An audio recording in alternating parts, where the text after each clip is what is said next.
네, 법원이 전국 의과대학 교수협의회가 낸 의대쟁원 집행정지 신청을 각하한 데 이어서 전공의 의대생, 수험생 등이 낸 집행정지 신청도 각하 결정을 내렸습니다. 한편 경찰이 의료 커뮤니티에 올라온 군의관 공보위 진료 지침 게시글을 올린 현직 의사를 오늘 처음 소환하는데요. 자세한 소식은 임주혜 변호사와 짚어보도록 하겠습니다. 어서 오십시오. 네, 안녕하세요. 네, 의료계 소식 먼저 짚어보겠습니다. 그러니까 법원에 낸 의대증권 집행정지 신청건이 총 6건인데 그 가운데 2건 관련해서 가지고 판단이 나왔거든요.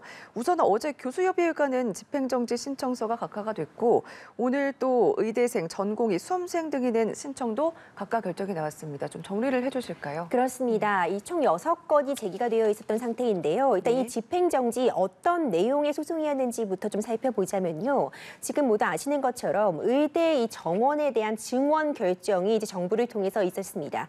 그리고 벌써 이제 각 의대에 이 정원까지 배분이 완료된 그런 상황인데요. 네. 이런 상황에 대해서 먼저 이제 의대 교수협의회 측 그리고 뭐 수험생, 의대생들이 어떤 소송을 제기했냐면요.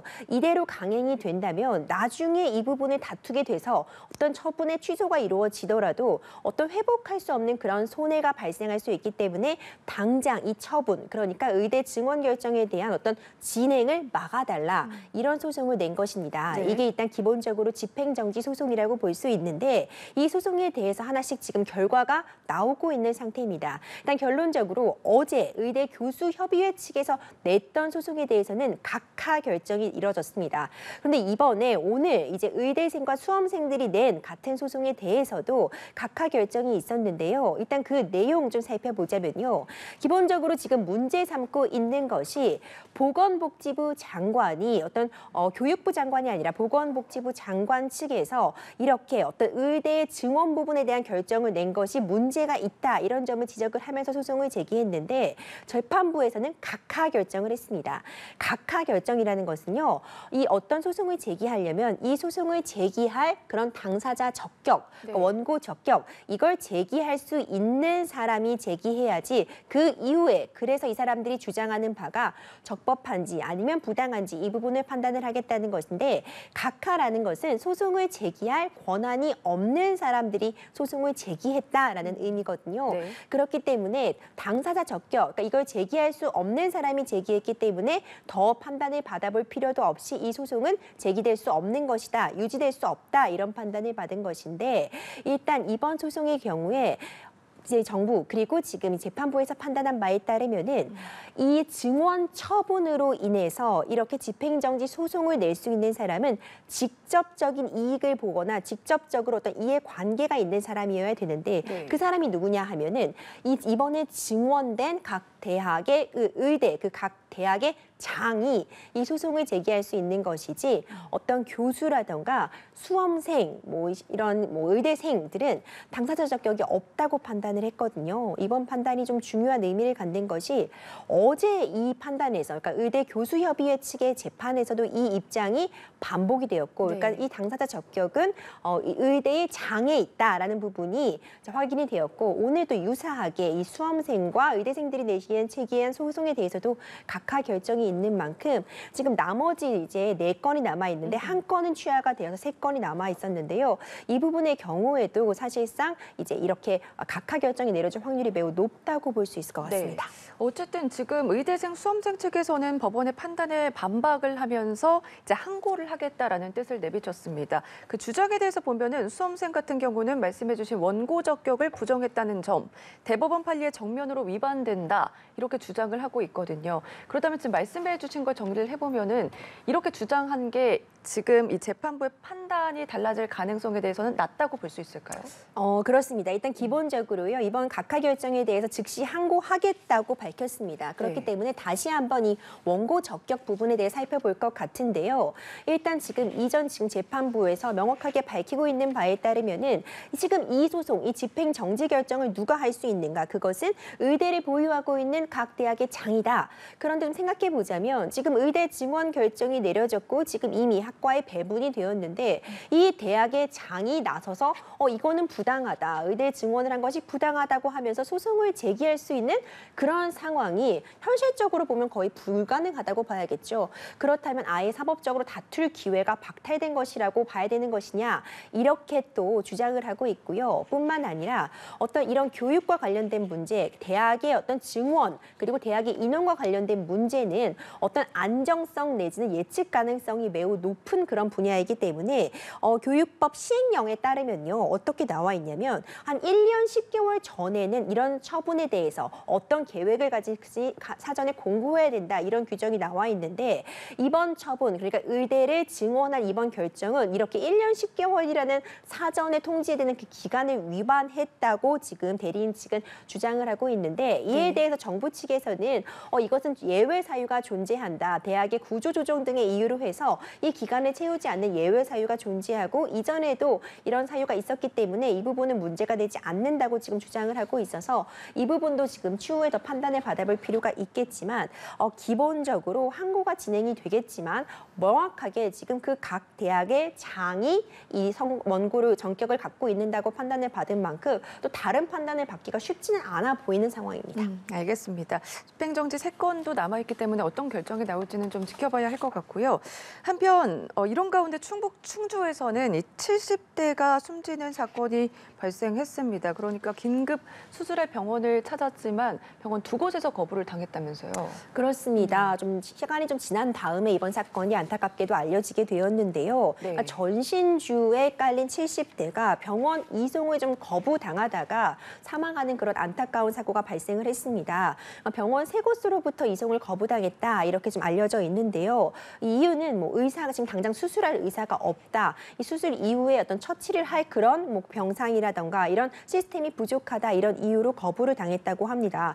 결국 좀 많이 시간이 지체된 이후에 이튿날 100km 가량 떨어진 아주대병원으로 이송이 되었지만 한 9시간여 만에 사망 판정을 받은 그런 안타까운 사건이 발생했습니다. 네, 당시 이송을 거부했던 상급 종합병원들은 전공의 대부분이 진료를 거부하면서 병원에 나오지 않던 상황이었는데 이런 상황으로 봤을 때는 책임을 누구한테 물을 수 있을까요? 네, 이번 사망 사건 같은 경우가 지금 어떤 이런 전공의들의 집단적인 휴직 사태 때문에 일어난 것인지 부분에 대해서는 조사가 있을 예정이지만요. 네. 이제 중요한 부분은 이런 부분이 바로 우리의 지금 의료 시스템의 문제점을 좀 여과 없이 적나라하게 드러난 그런 부분이 아닌가 싶습니다.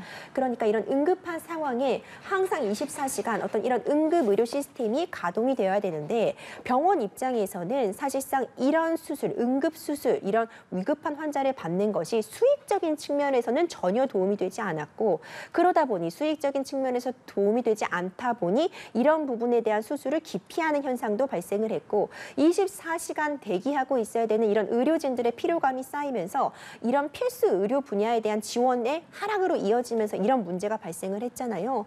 그렇기 때문에 이런 문제가 발생한 부분 이젠 더 이상 방과할 수는 없을 것 같습니다. 시스템적인 개선이 충분히 필요해 보이고요. 지금 사망의 책임을 놓고 어디가 문제인지는 조사가 필요해 보입니다. 만약 상급 병원으로 이송을 하는 과정에 있어서 충분하게 뭐 가용할 인력이 있었다거나 받을 수 있는 상황임에도 고의로 이런 부분을 기피했다는 부분이 발견이 된다면 이 부분에 대한 책임을 물을 수 있겠지만 만약 지금 시스템적인 이 붕괴 상황, 의료 시스템 전반의 문제점 때문에 발생한 부분이라면 사실 책임을 물을 곳이 없어지는 그런 상황도 발생할 수 있거든요. 이런 안타까운 죽음을 예방할 수 있었을 죽음이라면 이런 부분을 좀 최소화하기 위해서는 하루빨리 좀 응급 시스템에 대한 마련이 좀 정상화될 필요가 있어 보입니다. 네, 이런 가운데 오늘 경찰이 또 의료 공백을 메우기 위해서 파견이 된 이 군의관과 공중보건위에 태업 방법을 안내하는 지침을 작성한 의사를 처음으로 소환한다고 밝혔거든요. 어떤 혐의를 받고 있고 처벌 예상해 볼 수 있을까요? 네, 군의관과 공보위에게 이제 뭐 진료 지침이라는 것을 이제 작성해서 배포한 혐의를 받고 있는데요. 이 의사 커뮤니티에 올라온 글입니다. 그러니까 태업의 방법을 좀 이렇게 제시하고 권유한 것처럼 보여지기 때문에 문제가 되고 있는데 이와 같은 경우는 이들이 맡고 있는 업무에 대해서 그 업무를 고의로 방해한 업무 방해 내지는 업무 방해를 방조한 그런 혐의에 해당할 수 있습니다. 이에 따라서 이제 소환 조사가 진행될 예정이고 경우에도 출석 요구서를 보냈지만 실제로 이제 출석에 응할지는 아직 확인이 안 되는 상황입니다.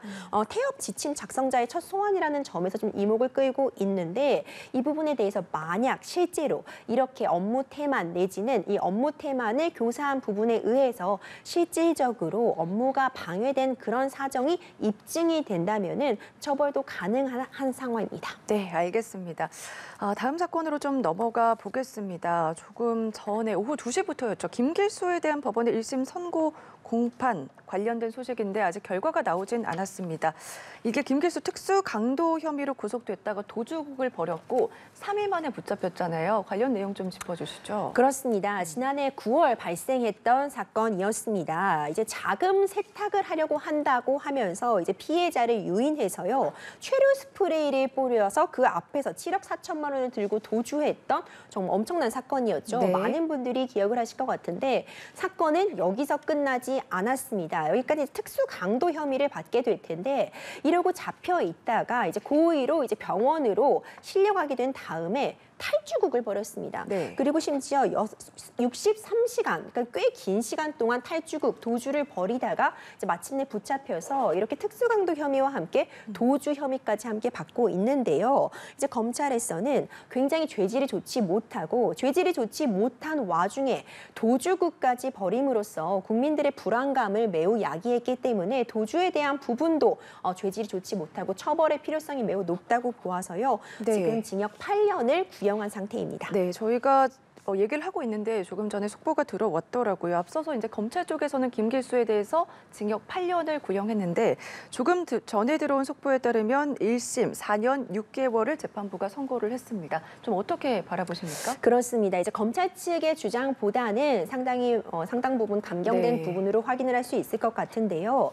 일단 기본적으로 이번 지금 특수 강도 혐의만 놓고 보자면은 어쨌든 피해액 부분에 대한 그런 환수 여부도 논의가 됐을 것 같고요. 얼만큼 이제 피해자와 합의를 했는지 여부 등이 밝혀졌을 것이고 죄질은 사실 좋지 못하다고밖에 평가를 할 수가 없을 것 같습니다. 네. 왜냐하면요 도주를 했거든요. 그것도 의도적으로 이제 병원에 이송이 된 다음에 도주국을 벌이고 도주도 굉장히 대범한 모습을 보였어요. 그 사이에 뭐 전세금 같은 부분을 탈취하려고 했던 부분, 추가적으로 다른 뭐 금전적인 부분을 착복하려고 했던 부분들까지 있기 때문에 죄질이 좋지 못하다는 부분은 충분히 확인할 수 있을 것 같은데.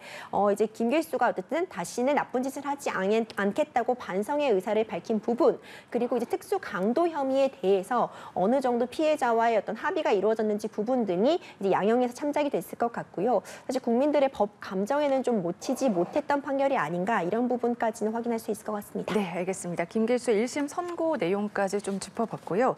마지막 사건은 배우 송하윤 씨를 둘러싼 학폭 의혹 관련 소식인데요. 한 방송사를 통해서 처음으로 제기가 됐잖아요. 내용 좀 살펴볼까요? 네, 굉장히 또 충격적인 학폭 의혹 사건이 네. 발생을 했습니다. 지금 조사 중이기 때문에 일단 사실관계는 확인할 필요가 있겠지만요. 이제 한 언론사를 통해서 관련 내용이 이제 전해지게 되었는데 인기 배우죠. 특히 요즘 주가가 매우 올라가고 있는 배우 송하윤 씨가 학폭에 연루되었다는 그런 내용이 방송이 되었습니다. 이에 따라서 뭐 굉장히 오랜 시간 동안 폭력을 행사해 왔고 뭐 학교에서 불려 나가서 이유도 모른 채 1시간 30분가량 폭행을 당했다라는 제보자의 주장이 있었다는 부분이 전해졌고요. 네. 그리고 이후에 이와는 또 별도의 사건으로 인해서 송하윤 씨가 강제 전학 처분을 받았다. 고등학교 때 어떤 학교 폭력 이 사건은 아니지만 다른 사건과 연루되어서 강제 전학을 받았다.